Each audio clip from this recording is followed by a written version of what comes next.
Hello friends, welcome to Yast recipes. இன்றைக்கி நம்ம சேனலில் ரொம்பவே சூப்பரான சிக்கன் பிரியாணி தான் எப்படி செய்கிறதுன்னு பார்க்க போகிறோம். நான் இன்றைக்கி 1 kg மெஷர்மெண்ட்டில் சிக்கன் பிரியாணி செஞ்சுருக்கேன்.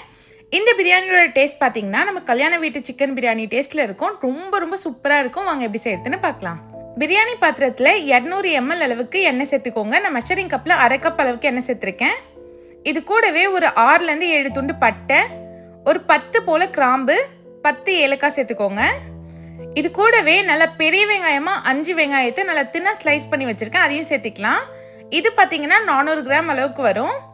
வெங்காயத்தை நல்லா பொன்னிறமாகிற அளவுக்கு வதக்கி எடுத்துக்கோங்க. இந்த ஸ்டெப் ரொம்ப முக்கியம். இப்போ இதை மூடி போட்டு நான் நல்லா வேக வச்சு எடுத்துருக்கேன். வெங்காயத்தோட கலர் பார்த்திங்கன்னா நல்லா சேஞ்ச் ஆக ஆரம்பிச்சிடுச்சு. இது இன்னும் கொஞ்சம் லைட்டாக வதங்கட்டும். நல்லா வதக்கி எடுத்துக்கலாம். ரொம்ப வதக்குனிங்கன்னா கசப்பு தன்மை வந்துடும். இது கூடவே ஒரு கைப்பிடி ஃபுல்லாக புதினா மல்லி சேர்த்துக்கோங்க. சேர்த்துட்டு இதையும் நல்லா வதக்கிக்கோங்க. புதினா மல்லி நம்ம ஃபஸ்ட்டே சேர்க்குறப்போ நமக்கு பிரியாணியோட ஃப்ளேவர் நல்லா சூப்பராக கிடைக்கும். அது மட்டும் இல்லாமல் கலரும் நல்லா வரும். காரத்துக்கு தனி மிளகாத்தூள் சேர்த்துக்கலாம். 1.5லேருந்து 2 டேபிள் ஸ்பூன் அளவுக்கு தனி மிளகாத்தூள் சேர்த்துக்கோங்க. நான் 1 டேபிள் ஸ்பூன் அளவுக்கு தனி மிளகாத்தூள் சேர்த்துருக்கேன். உங்களுக்கு ரொம்ப காரமாக வேணும்னா 2 டேபிள் ஸ்பூன் சேர்த்துக்கோங்க. இப்போ பிரியாணிக்கு ஹைலைட்டே இந்த பேஸ்ட்டு தான். 100 கிராம் இஞ்சி, 50 கிராம் அளவுக்கு பூண்டு, ஒரு 5 துண்டு பட்டை, 10 ஏலக்காய், 10 கிராம்பை நல்லா பேஸ்ட் பண்ணி வச்சுருக்கேன். அது இதோட சேர்த்து நல்லா வதக்கிக்கலாம். நல்லா பச்சை வாசனை போகணும் அந்த இஞ்சி பூண்டு பேஸ்ட்லேருந்து. அந்த மாதிரி வதக்கிக்கோங்க. நல்லா எண்ணெய் பிரிஞ்சு வந்துடுச்சு. இதில் 300 கிராம் அளவுக்கு தக்காளி சேர்த்துக்கோங்க. கூடவே ஒரு 4 பச்சை மிளகாய் சேர்த்துக்கலாம்.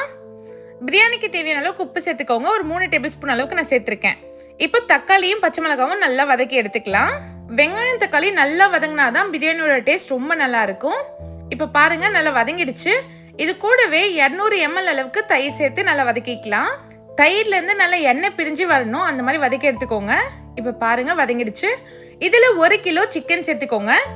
ஒரு எலுமிச்சை பழத்தை முழுசாக பிழிஞ்சு சேர்த்துக்கோங்க. சேர்த்துட்டு எல்லாத்தையும் நல்லா ஒன்று சேர மிக்ஸ் பண்ணி விட்டுக்கலாம்.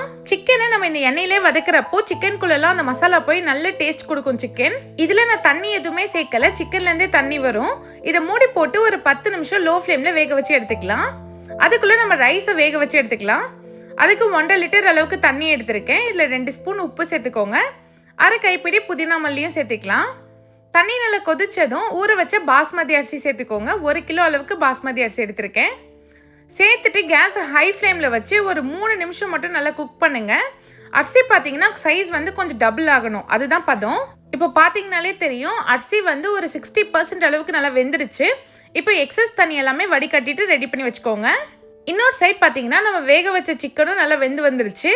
தண்ணி பாருங்கள் சிக்கன்லேருந்தே நல்லா ரிலீஸ் ஆகி ஒரு தொக்கு மாதிரி கன்சிஸ்டன்சியில் இருக்குது. இப்போ இதில் நம்ம வடித்து வச்சிருந்தோம் இல்லையா சாதம், அதை இதோட சேர்த்துக்கோங்க. நல்லா சூடாக இருக்கப்பவே சேர்த்துக்கோங்க. சேர்த்துட்டு அந்த மசாலாவையும் ரைஸையும் நல்லா ஒன்று சேர மிக்ஸ் பண்ணி விட்டுக்கலாம். ரொம்ப மிக்ஸ் பண்ணாதீங்க, ரைஸ் உடஞ்சிரும். லைட்டாக ஜென்டிலாக மிக்ஸ் பண்ணி விடுங்க. அரிசியும் தண்ணியும் பார்த்தீங்கன்னா இந்த மாதிரி சமமாக இருக்கணும். உங்களுக்கு தண்ணியோட அளவு கம்மியாக இருந்துச்சுன்னா நீங்கள் ரைஸ் வேக வச்சிங்கள அந்த தண்ணியிலேருந்து ஒரு 1/2 கப் அளவுக்கு தண்ணி இதோட சேர்த்துக்கோங்க. மேலே 2 ஸ்பூன் நெய், கொஞ்சமாக ஃபுட் கலர் சேர்த்துருக்கேன். உங்களுக்கு ஃபுட் கலர் வேணாம்னா நீங்கள் அவாய்ட் பண்ணிடலாம். பிரியாணியே நல்லா கலர்ஃபுல்லாக தான் கிடைக்கும். இப்போ இந்த மூடி போட்டு 20 மினிட்ஸ்க்கு தம் போட்டு எடுங்க. 20 மினிட்ஸ்க்கு அப்புறம் பார்த்தீங்கன்னா ரைஸ் நல்லா சூப்பராக ரெடி ஆயிடுச்சு பாருங்கள்.